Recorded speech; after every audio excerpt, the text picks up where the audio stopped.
Hi, my name is Conetzkey. I'm the publisher and executive editor for the Business Record. We're here today for our first roundtable of a series of roundtables that we're putting together for our annual Real Estate Magazine, which is published on April 24th. The goal of each of these is to explore 5 different industries within real estate development in order to give you a better understanding of what to expect coming up next year and some of the trends that might be coming in the years ahead. With us today, we've got a great panel. Directly to my left is Liz Holland. She's the CEO and general counsel at Abbell Associates. Steve Scott, Senior Vice President for Cushman and Wakefield, and Siobhan Harman, Real Estate Development Manager at Kum Go.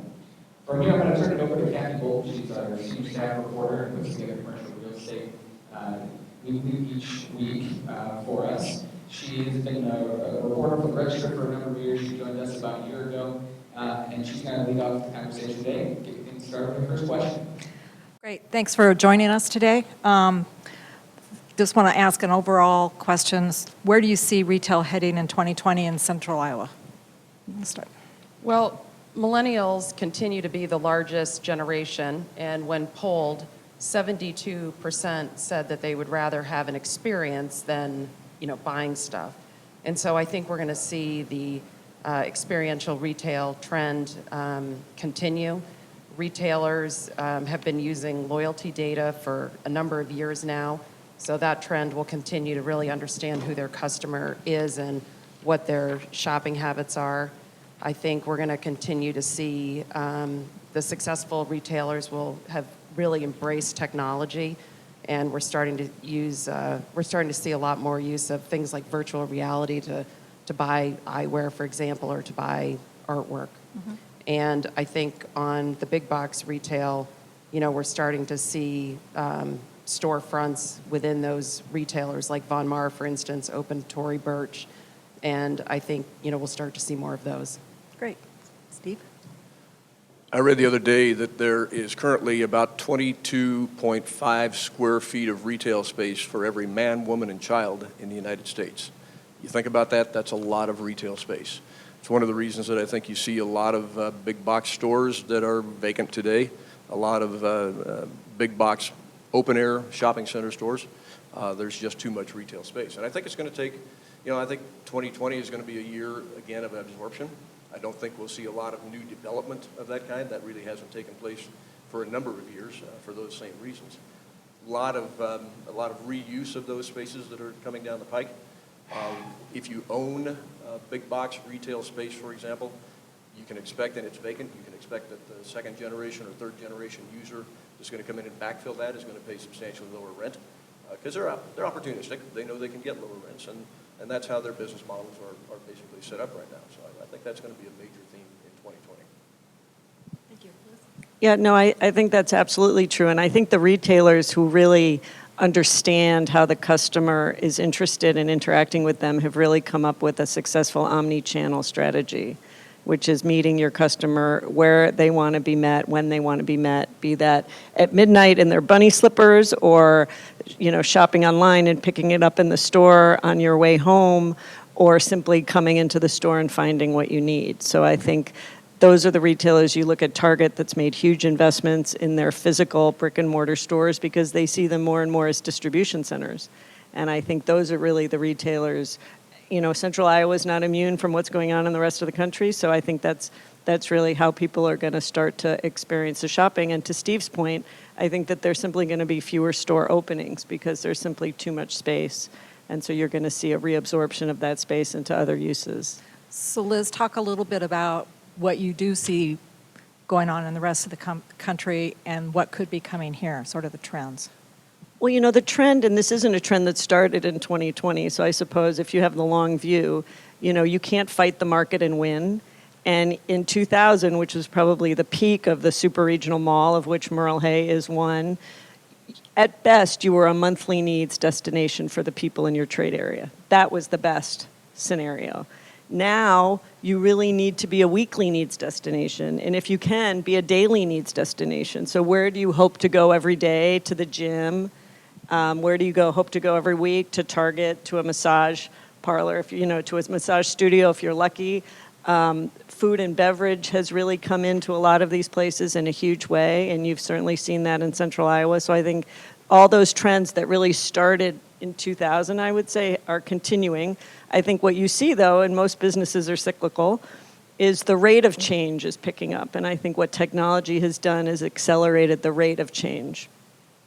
Siobhan, you talked a little bit about experiential shopping and dining. Sort of, can you delve deeper into that and sort of what you see coming? What do we have here that we'll see more of in the future, and what isn't here that could be coming? Well, we've all heard the rumors that that a Topgolf type of facility is interested in the market. We've also heard that Dave & Buster's has been shopping the market. I think we'll start to see more of those popping up. But customers really want an experience shopping as well. And some of the things that we're seeing in other markets are like the NFL shop is opening in Times Square, and they're going to make you feel like you're on the field. And so I think that, we'll start to see, maybe not NFL shop, but, more of those retailers that are giving you an experience. Apple's an example of someone that we've had in the market that has given us an experience. They have very knowledgeable staff. You're able to go in and, pick up the product, use the product. And I think, that's what customers are looking for. Steve, do you have anything else to expand on that? I guess I would only add to what's been said is that I think a lot of retailers are struggling with application of virtual reality. You kind of think of that more in terms of a purely retail user. You see it more applied perhaps in fashion. And I think the retailers that have tried that have had a difficult time achieving return on investment. It's very, very expensive to do virtual reality. Very cool. But I think the foot traffic that's required for that is probably something we don't see in retail stores and retail outlets in central Iowa. I think you see that more in the first-tier cities around the country. Las Vegas, you see it a lot. New York City, you see it a lot, as Siobhan just mentioned. Los Angeles, the first-tier markets are where that maybe is paying off. But even at that, I think a lot of retailers are struggling to see, is there an actual return on investment, a positive return on investment? And that's something that's going to take a lot of time. It's not going to come overnight. So we won't necessarily see a sea change in 2020. We might see it in 2025 or 2030.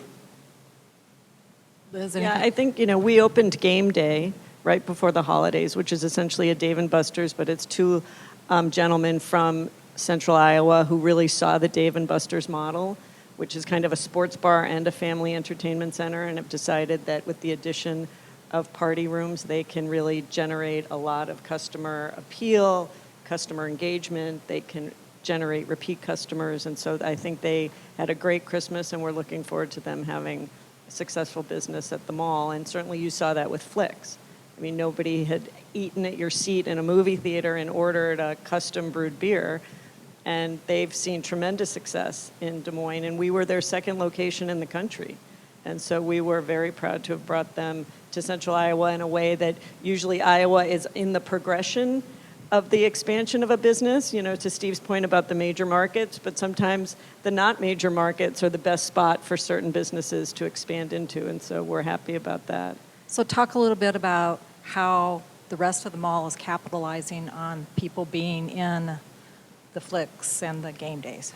Well, I mean, the perfect example is where the gates have to go down when Flicks is open and the rest of the mall is closed.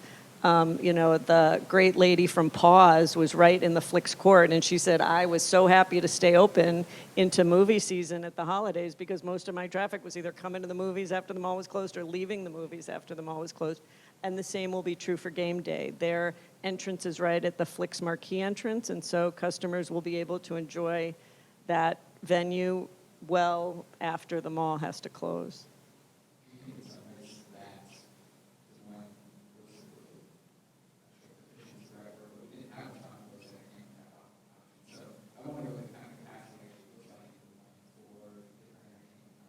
It's such a good question, Chris. I was with the guy from Dave & Buster's last week, and I was shocked to learn that their metric, meaning where can they put a location, is 800,000 people is their market trade area. And I wanted to tell him, well, I hope you're drawing a really big circle around Jordan Creek because you're going to have a really big circle to get to 800,000 people. But I think to your exact point, there is a saturation level for that kind of venue. And so you want to make sure that you have a diversity of selections. You can't replicate the same thing everywhere, and then you're just fighting, then it's just you're cannibalizing each other.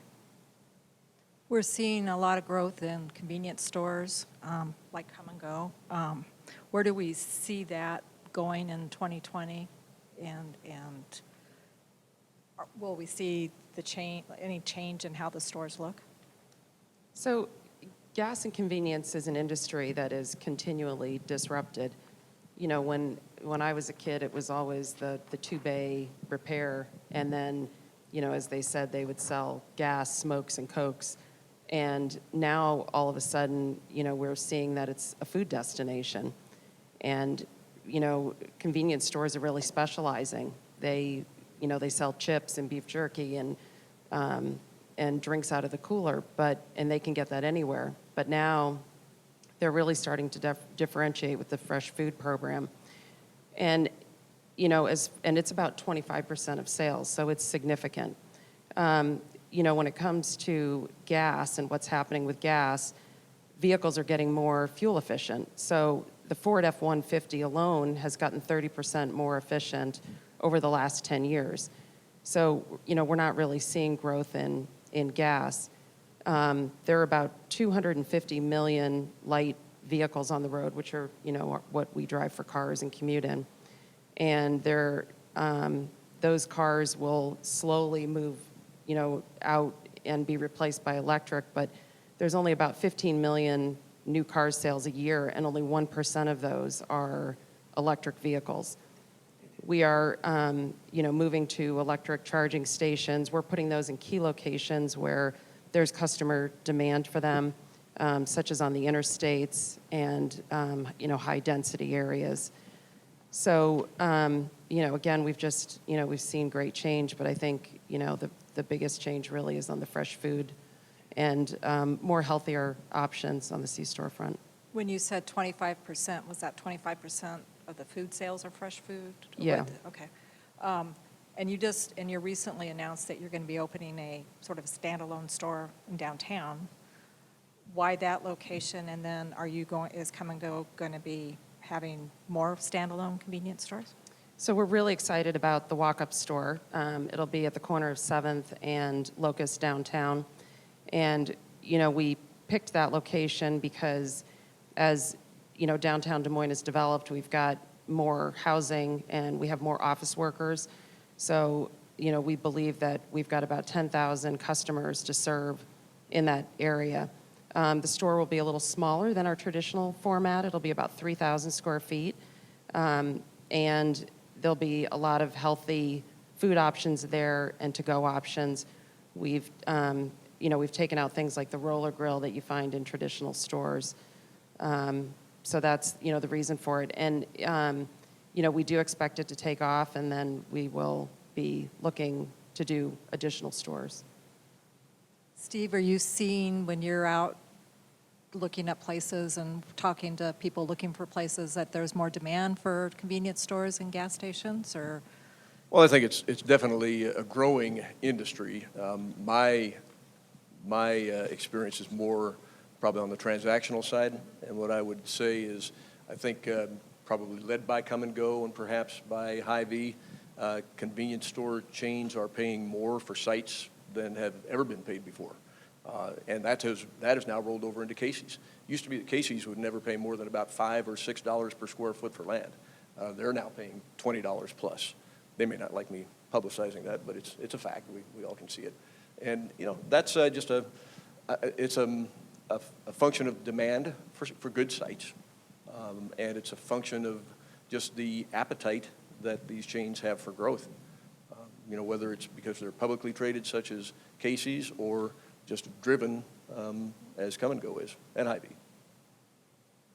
The last mile section that's always been there, and I've heard Canada Cross talk a little bit about that. The shores are often within that last mile. So I'm curious, when we talk about the price of the transactions going up, a lot of those are in the prime locations to begin with, where you able to make deliveries out of those spots to be something interesting down the line too.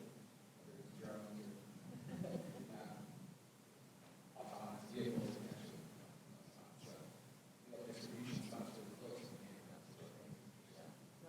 There's no question that that's the trend. And you even look at what Amazon have. I mean, if you count every last square foot of location that they have, it's 477 units in the country. Walmart has over 4,700 stores. So who's in a better distribution position to make the last mile delivery in a cost-effective way? It's not Amazon. We talked a little bit about retail on the street in downtown. We've got the Kum Go convenience store. We have another dollar store coming in. What else is going to be needed in downtown to support the 10,000 or more people living down here? I know you're looking at me, but I'm not going to claim to be a downtown expert. I've done some business downtown, but probably my answer to that would be just more conventional small shop services. You know, there aren't going to be a lot of opportunities for stores that need to occupy 15 to 30,000 square feet. It's just hard to find. The supply is just not there unless you're going to go in and, you know, take an existing first floor of perhaps an office building and open it up. But that gets to be very expensive. I'm curious, there's often talk about shopping downtown specifically. I'm just curious what you've seen across the country in that area, whether that's something, obviously, that mall, there's that opportunity. And so I'm curious what the government might have on demand for downtown shopping. Well, you know, it's going to be the goods and services that are going to provide the people who are moving downtown what they're looking for. And you look at what's transformed the East Village. You know, it's a lot of very unique restaurants, it's a lot of very unique stores, very unique coffee shops, and there's no reason why not just the business community that works downtown every day, but the people who are now moving into what we would consider more traditional downtown, which would be west of the river, are going to look for. And I agree with Steve, it's going to be, you know, you're going to see more hair salons and more nail salons and more day spas and more food and beverage, you know, and more convenience shopping. I mean, Kum Go is at the forefront of that downtown. And so I think you're just going to see that trend will continue.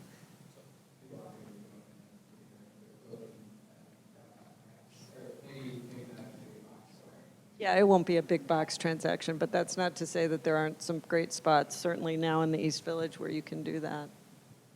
We talked a little bit about the last mile or the direct-to-consumer trend.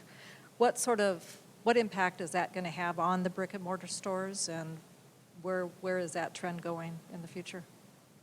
Well, you know, it's such an interesting question, and I think where it's going is that stores are now realizing it's not an either-or proposition. You can't just be online or just be brick and mortar. You have to be both. And I think what we found on the internet is that it's an incredible incubator of brands, and it shows that a Warby Parker can be a profitable brand. It shows that Outdoor Voices can be a popular brand, and you look at all of these amazing companies that have been incubated online and then gone into brick and mortar stores. That's really the trend, and what they're finding is that there's a halo effect, and if you don't have a brick and mortar location, you tend to be capped on what kind of online sales you can do in a market. And the same is true if you have a brick and mortar location, but you don't have an internet presence. There's a hard ceiling beyond which you can't go. Let me just add one thing that I would say too. I just have seen recently with regard in particular to Kohl's. Kohl's has now started accepting returns for Amazon. So in a lot of their stores. I don't know if they're in every store. Perhaps you know that, Liz. Is it every store? They're trying. Yeah. And, you know, that's just an expansion of what they can use their square footage for in a profitable way and to bring more traffic into their store, and it differentiates them perhaps from some of their competitors. Kohl's has been very good at what they do, and they continue to be. I don't see Kohl's being in danger of having any. I mean, yeah, it's a soft retail market for everybody, but Kohl's is very strong, and they're an outstanding merchandiser. They just made their head merchandiser CEO, I think. Isn't that right? Yes. Wasn't she the merchandiser? Yeah. So Michelle Gass is her name, and she's the CEO as of about a year ago. Online sales, you know, account for about 15% of total sales in the U.S. And so, you know, I think it shows that, you know, brick and mortar is here to stay. I think it's going to continue to evolve over time. Not only you can go pick it up, but they deliver it to you. Is that going to mean a smaller footprint for grocery stores in the future? I think it probably could. In the case of Hy-Vee, you haven't seen them build very many new 90,000 square foot stores in the past few years. They're very big into their fast and fresh concept, which is more the convenience store, gas. Those stores are like a typical Come and Go, I would say. Would you agree with that, Siobhan?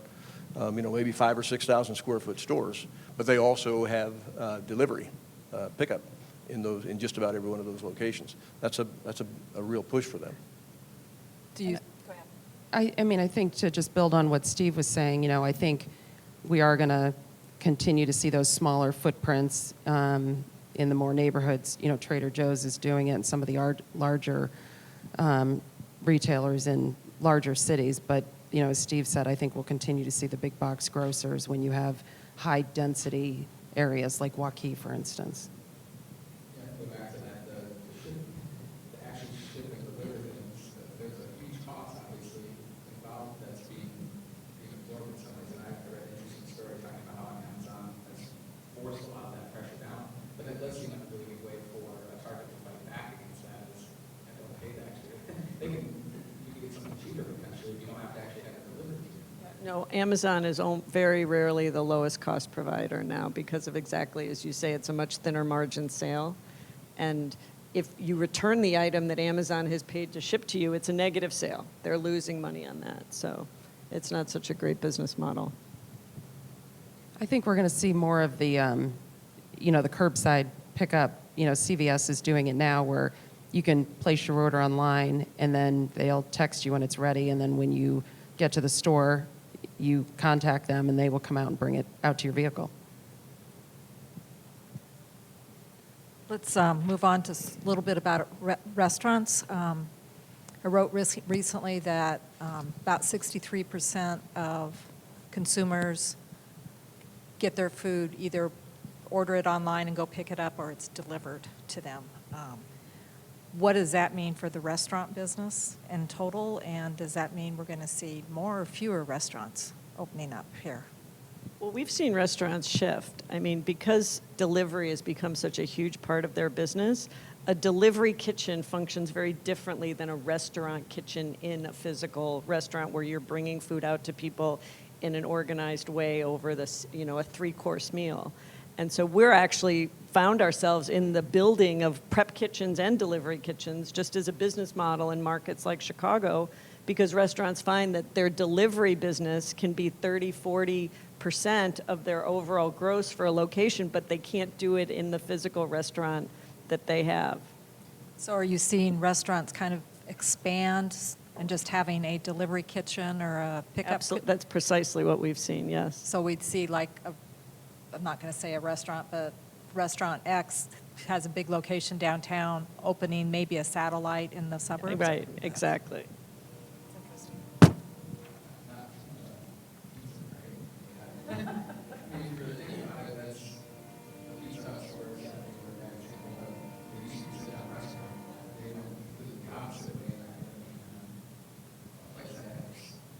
Domino's and Little Caesars, and there are lots of examples of pizza, Papa John's, So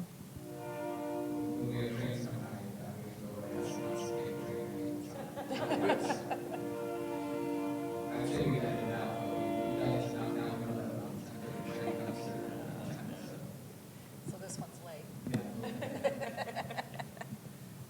Yeah, but I do think it's interesting to think through if a restaurant has a style it off in a different way. I'm sure in town, it's not brand out. In West Des Moines, maybe there's a way I can find Right, and if you're 801 Grand, the square footage that's used for your kitchen is much more productive if you can put tables and booths there. So maybe you have a prep kitchen off-site where everything is prepared during the day and then brought into the restaurant in the late afternoon to be cooked and served. So we're seeing what types of spaces that they be taking for that. So we are in the process of completing 62 prep kitchens in the former Zenith factory in Chicago. And it will be a 6 a.m. to 4 p.m.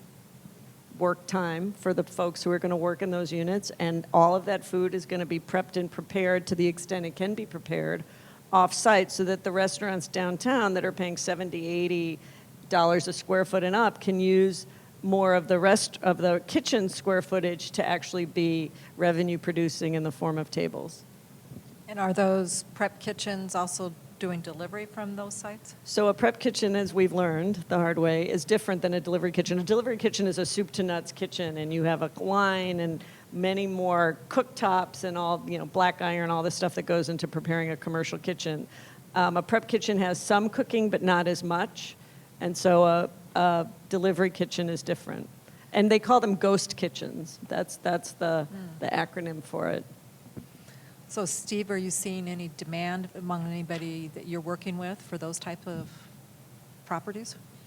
No, I would have to say I have not. If it's in Chicago now, it'll be here soon. But I can't think of any that we've seen around Central Iowa So yet. how do you prepare, or how do developers prepare for that type of trend that might be coming here? Yeah, it's a good question. They just have to watch the market and be prepared for it.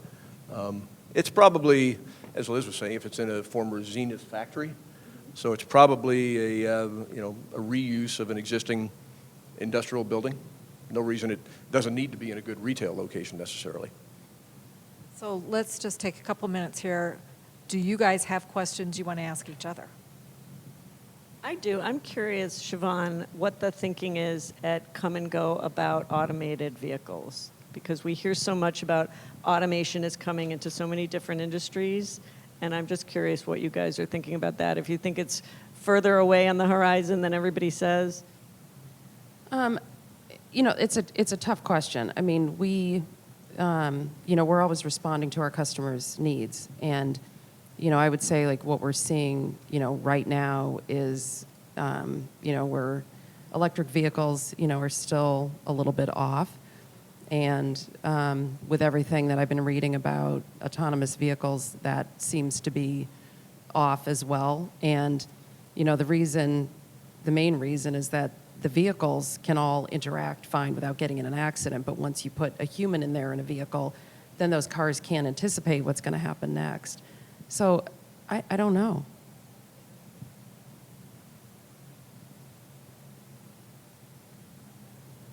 That's something from also more sides about parking. Yeah. Is that something you guys look at all in terms of trying to think through potentially a hub or something like that? Yeah, there's no question that we all have way too much parking, and kind of the ratios of the past are not the ratios of the future. And we're in the process of entitling an area of the parking lot west of IHOP for housing. We see that trend continuing. We've always been mixed use because we've always had office, but we see the trend towards mixed use projects as really being the next stage of a lot of these assets. And you even look at the plans of what they want to do with Valley West, that really creates a mixed use environment. Jordan Creek was kind of the last of that era of mall to be open in 2004, and so the question becomes, will they be able to densify some of the land that they own, mostly on EP True, into different uses? And I think that's really the trend nationwide. So that sort of dovetails on one of the questions I had was, what is the future of regional malls? Have we seen the last regional mall built in Iowa with Jordan Creek? Or will we I believe so. In its iteration as an enclosed place, there are open air centers that are being built around the country. Iowa doesn't really lend itself climate-wise to open air because it's cold in the winter and it's hot in the summer. So that's we see that will probably be the last of its kind. And so we would just see the densification of it over time. So what happens to the regional malls that we have, the Merle Hay's and the Valley West? Well, they're being redeveloped. Certainly they're being redeveloped to different uses. They're being redeveloped to more dense uses. We've added much more food and beverage, much more entertainment. We've always had a bowling alley, so in that respect, everything old is new again, right? So the good news that our bomb shelter, which had a real tax advantage in 1959, has now been a bowling alley since 1972, when those tax credits ran out. So, it's an evolution, and the question becomes, you're not fighting Amazon, you're fighting obsolescence. You fight obsolescence in every industry. And so the question is, are you on your game to prevent yourself from becoming obsolete. So what do we do with the spaces that the big box stores, the Bed Bath & Beyonds, those type of retailers? What are we doing? The empty Toys R Us store out in Clive. What do we do with that kind of space? I might just add in here, just back to a comment about Valley West Mall, and some of you have perhaps seen some of the alternative plans that have been put out by the owners of Valley West Mall, and it's a combination of entertainment, office, still traditional retail. One of the plans has the entire lower level of shop space converted to inside parking. It's just going to take those kind of creative reuses. I think in the case of Valley West Mall, it's also going to require that the municipality, City of West Des Moines, is going to have to help out because you can't, I don't think you can do that privately, 100% privately. I think it's going to have to require financial assistance. And it's a site that is very critical and strategic in the City of West Des Moines, so they ought to help out. And you could argue that their support of Jordan Creek Town Center back in 2004, yeah, it's been 15 years ago, but in 2004 is really what began the downward trend and the existence or lack of existence of Valley West Mall. I mean, Merle Hay Mall is in a good position now because this is really probably a 2 or 3 mall market at the most. And instead of being able to support 4, now we're back to 2.5, let's say. And Liz is a winner in that. And a lot of that is because, she's had the foresight and the vision to go out and see that there needed to be other uses besides just purely retail there. Entertainment is huge at Merle Hay Mall. The apartments that you're developing. What are some of the, we talked about entertainment type things in this. I remember one of our panels a few years ago, so we were talking about turning basic kinds into a senior living. Are there some other things that you've seen from around the country that some creative ways people are using mall space? Oh, absolutely. I mean, probably the most creative, which I, having had 4 very dear grandparents in my family for a long, long time, is in Holland. They used an enclosed mall and turned it into a dementia care facility because what they found is the quality of life for people, as long as they were in a space where they felt safe, they could walk out of their apartment and walk down a corridor that had plants and trees and go into a restaurant that looked like not a cafeteria, and they had much higher quality of life. And so I thought that was really forward thinking. I mean, just really incredibly forward thinking. I mean, and certainly, Iowa is very blessed with very long-lived inhabitants. And so imagine, what would happen, in a place like Mason City or Marshalltown where you could reuse that facility in a very unique way.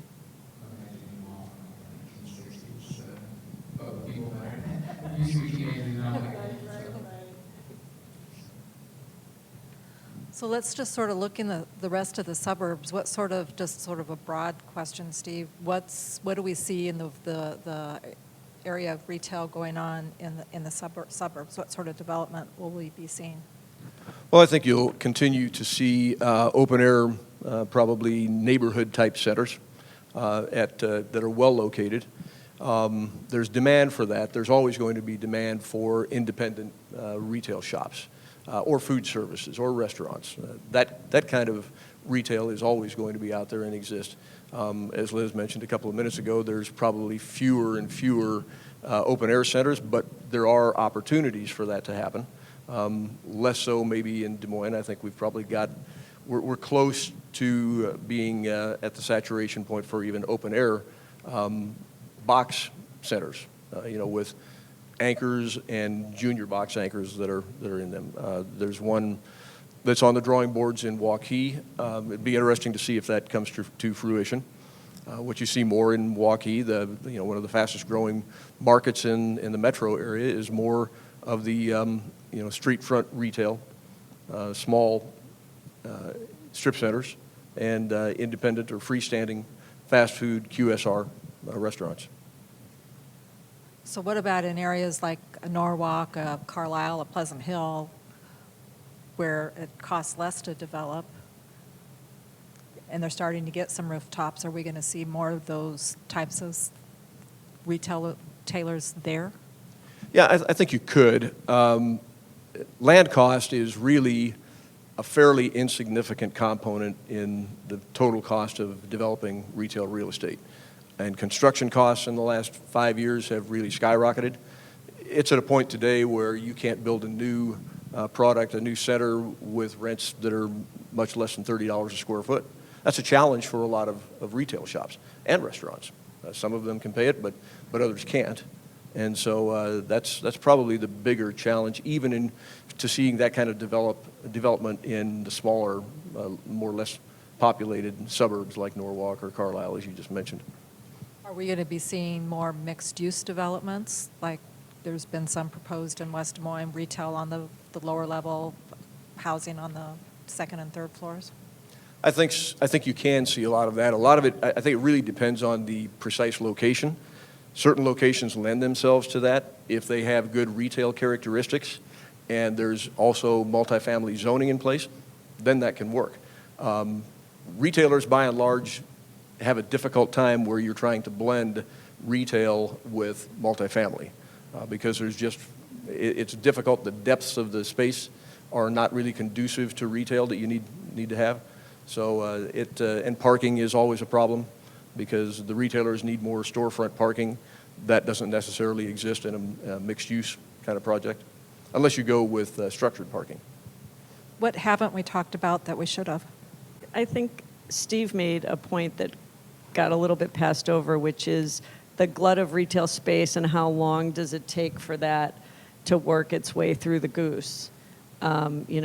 His numbers were exactly right, and so you ask yourself, of all the vacant retail space, how long does it take? And in 2005, vacant retail space was reabsorbed by another retail user over 50% of the time. Now it's just less than 30% of the time. And so where are those other uses for the Toys R Us box or the boxes that are coming? To Steve's point, it's a very capital-intensive exercise to reuse a retail box that was really, for better or worse, retail real estate becomes obsolete faster than any other kind. I'm sure Siobhan sees it the second, store design comes up with a new prototype, all of a sudden, everything needs to be redone because it's the new prototype, and you kind of have the tyranny of the prototype. Even for a really healthy retailer like Target, they find themselves reinvesting in their stores to the tune of billions and billions of dollars because they don't want to find themselves with an out-of-date version. And so the reuse of that space, I think, needs to be more creative. And I think Central Iowa is in a great position because they have very healthy municipal government, a very engaged business community, the willingness to do public-private partnerships to really take that space and look long and hard at it and decide what would be better. Warehouse space and industrial space has been responding to speculators out there.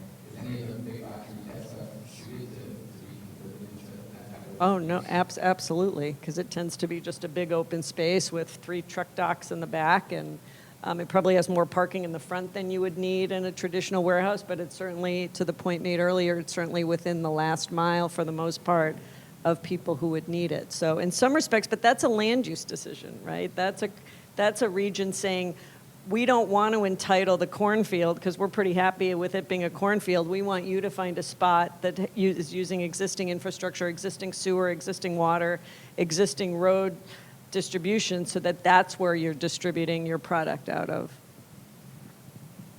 I think I might just add that smaller markets in Iowa, I'm talking about not necessarily rural markets, but the mid-size Iowa towns that are, say, 30 to 40,000 in population, those have become particularly challenged in recent years. If you have a center that was developed, let's say, within the last 10 years, and you don't have it paid off yet, and the retailers that are in there have failed, either through bankruptcy or just decided that they want to pull out of the market's not big enough for them, and you have debt remaining on that building or on that center.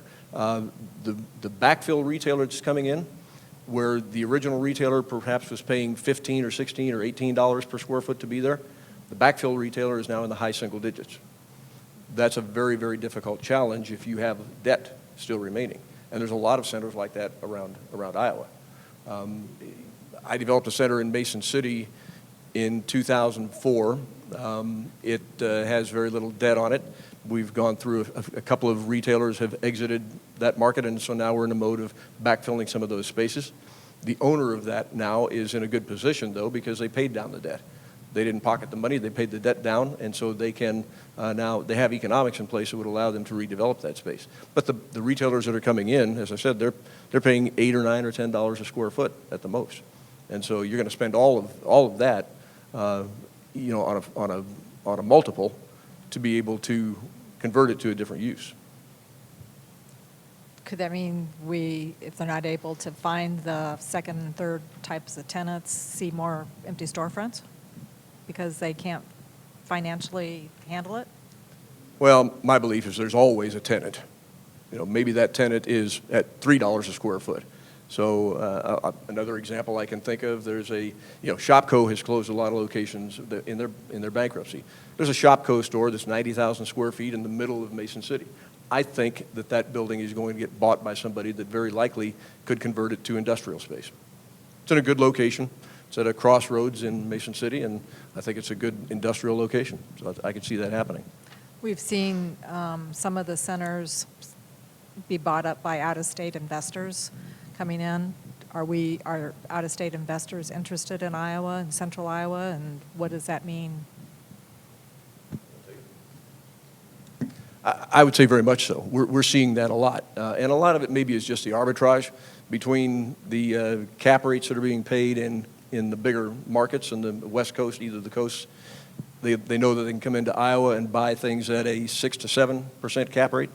What's a cap rate? Okay, capitalization rate just refers to the yield that an investor is going to get when they buy a property at a certain price. Okay. So if somebody buys something at a 7% capitalization rate, they're going to receive a 7% yield on the price of what they paid for it. So cap rates in Iowa might be 6 to 7% for national credit tenant properties, single tenant. On the coast, they're 3 and 4%. So you're seeing a lot of those investors that are coming to Iowa looking at chasing return. And the stock market, I think a lot of investors are seeing that as they're concerned about it becoming overvalued. You can't argue with that. And at the same time, you know, their rates of return in CDs or bonds are 1-2%. So there's activity here because of people chasing yield that is available in Iowa. Kind of that's what that ultimately happens. If more and more outside investors would. What usually raises prices, to Steve's point, sometimes it brings in new ideas, right? Somebody who's done something in a different market brings that idea to central Iowa and does it here. But, you know, I agree with Steve. A lot of it is because for a market that experiences the kind of healthy economy that central Iowa does, it's become very appealing. If you don't have a boom, you don't have a bust, and people are very happy without a boom or a bust. Are those, and maybe you can talk a little bit about this, Siobhan, we have a very low unemployment rate. If you're looking to open a new store somewhere or a new development, are you able to find the workers, and how does that workforce issue affect development? Well, you know, yes, you know, we do have low unemployment here. And I think, you know, on the retail front, you know, the retailers are struggling. You know, we've seen that with, you know, restaurants might not be open on a day because they don't have a staff to do it. One of the things that Kum Go has done to get over that hurdle is actually we've changed our workforce from being 30% full-time and 70% part-time to flipping that ratio. So in 2019, we transitioned to go to 70% full-time and 30% part-time. So they have, you know, full benefits, medical, dental, short-term disability, 401k. And, you know, we're also looking at, you know, how do we get to what's, you know, the living wage issue and, you know, moving up, you know, wages in all of our roles in order to, you know, fill employment. How are you getting to that living wage? I mean, what are the workers being paid, if you can say, and how do you move that up? So that's not my area of expertise. So I can't comment on that, on how they're rolling that out. But it is a challenge. All the retailers that we talk to about opening stores in the mall ask about the unemployment rate, ask about the worker engagement rate, what percentage is part-time, what percentage is full-time. That's why the project that we're doing west of IHOP is workforce housing. You know, we're less concerned about building housing for customers and more interested in building housing for people who are going to work in the mall. And, you know, when there's 3 feet of snow, being able to walk across the parking lot and open the store, that's very appealing both to the employer as well as to the employee.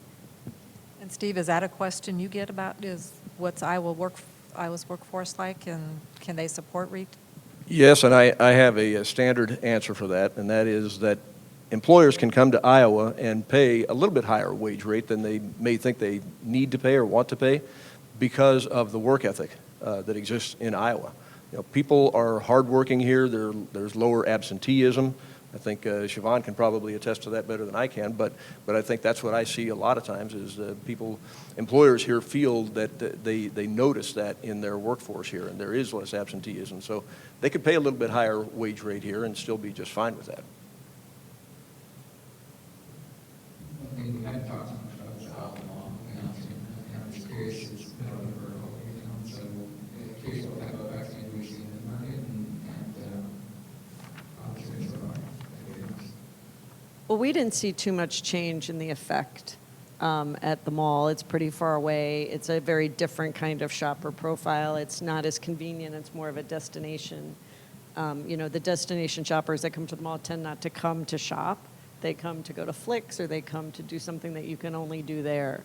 But I don't know, Steve, you've worked out there. What do you think? Yeah, I think it's been a mixed bag from what we've heard.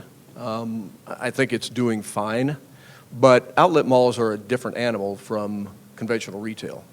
It's just they're more regional in their draw, probably. I think the shopper that's going to the outlet mall in Altoona is coming from maybe as far away as Iowa City and Coralville. That's not the same shopper that's going to go to Merle Hay Mall or the open air centers in Ankeny and West Des Moines and Waukee. So I think it's doing okay, but I don't know that I could say much more than that other than just, you know, we were working on a project out there a couple of years ago that I think will ultimately happen, come to fruition, and it'll be a good project. But it's been a bit of a struggle to try to get other retailers to look at the outlet mall as an anchor for their development. It's kind of a wait-and-see attitude. It's still in a wait mode.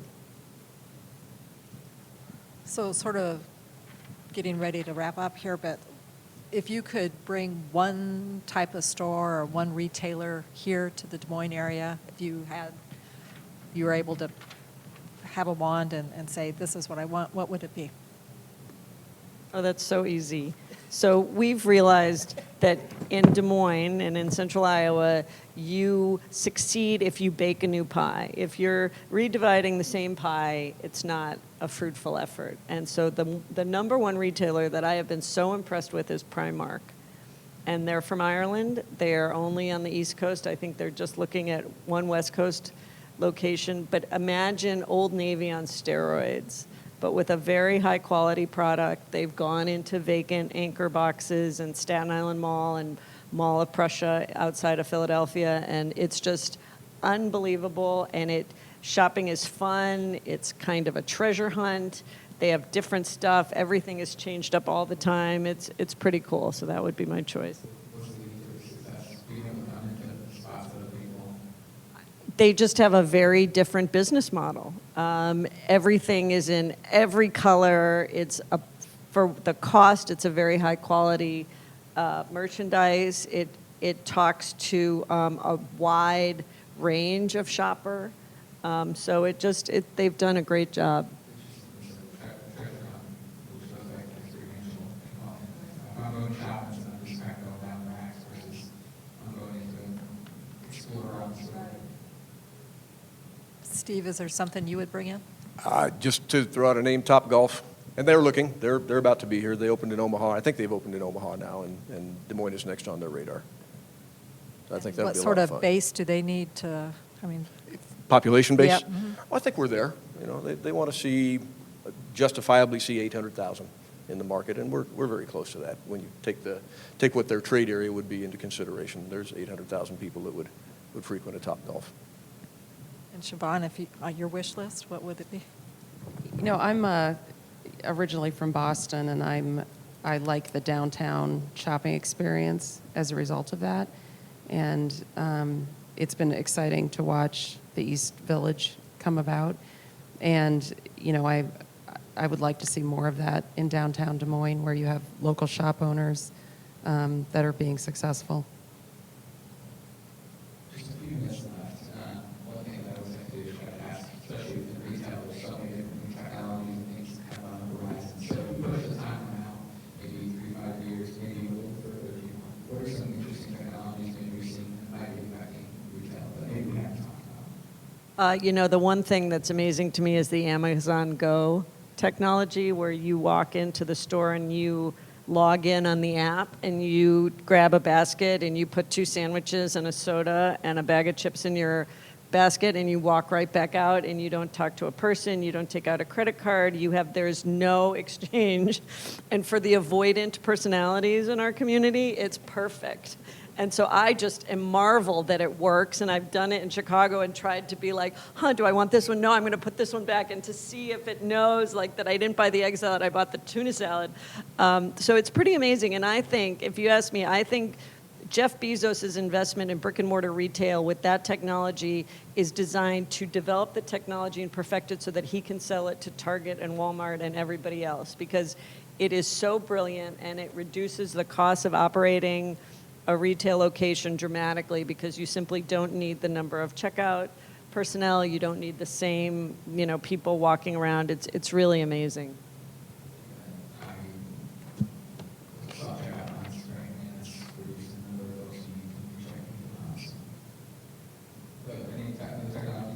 No, I was just going to say, now you're looking at me, and that's why I always hate to sit next to Liz on a panel, because she's so danged insightful that it makes everybody else look just inferior, and I am inferior to Liz Holland, so I'll leave it. Not today, but I like Steve, Amazon not Go. today. You know, I agree with Liz. I mean, this is, what we're looking at, in our stores. And I think, another one is, how do you get your car gassed without, if you notice when you pull up to the pump on these cold days, they ask you 4 or 5 questions. Do you have a fuel saver? Would you like a receipt? And it would just What's your zip code? Yes, what's your zip code? And it would just be great to, pull up and have your car gassed. Air Force One. Like,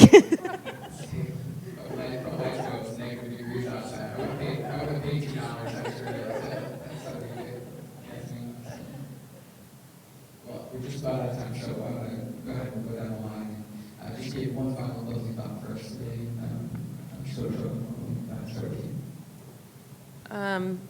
Well, I think 2020 will be an interesting year with to see what happens with some of these retailers that we've been reading about in the paper, if they're going to make it or if they're, not going to make it. So I think it'll be interesting to see. I still, I strongly feel that experiential shopping and technology is the key to retailers that are going to be successful.